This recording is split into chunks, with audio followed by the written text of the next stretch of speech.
Book 238, The Magic Key, the Talking Wire.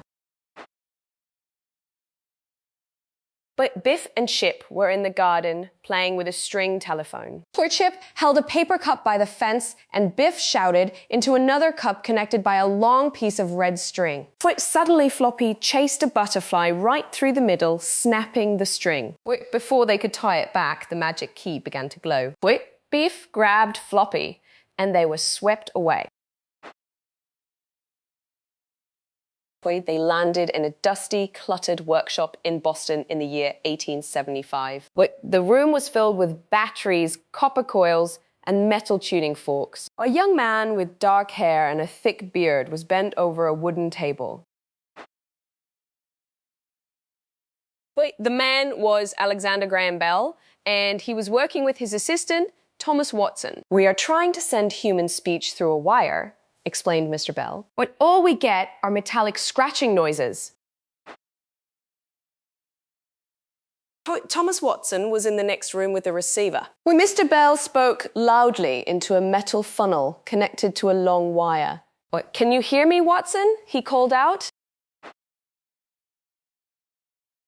In the other room, Watson shook his head.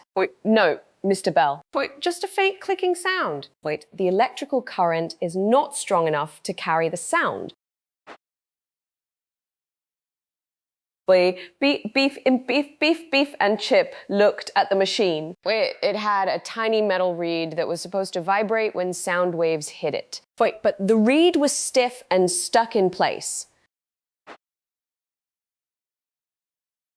"To read needs to be thinner and more flexible to capture the voice," suggested Biff. Mr. Bell looked thoughtful. "Perhaps you're right, but what material can we use?" So Chip searched the workbench and found a sheet of thin, flexible parchment paper. "What about this?" he asked, holding it up. Mr. Bell's eyes lit up. He quickly cut a small circle of the parchment paper and stretched it tightly over the transmitter's metal frame to act as a drumskin. He attached the metal reed to the center of the parchment. Suddenly, Mr. Bell knocked over a jar of battery acid onto his trousers. "Ma Watson, come here. I want to see you," he cried out in pain. In the other room, Watson sat up in surprise. He could hear Mr. Bell's voice coming clearly out of his receiver. The thin parchment diaphragm had worked perfectly. Watson ran into the workshop, shouting with joy. "I heard you, Mr. Bell. I heard your voice through the wire. The telephone works."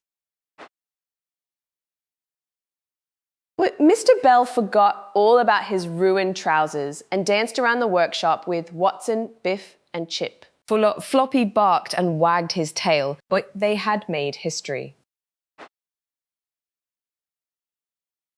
Just then, Biff's pocket began to glow bright red. The magic key was glowing. They waved goodbye to the happy inventors as the magic took them back to their garden, where Chip's paper cup lay on the grass. "We don't need wires to talk to each other," smiled Biff.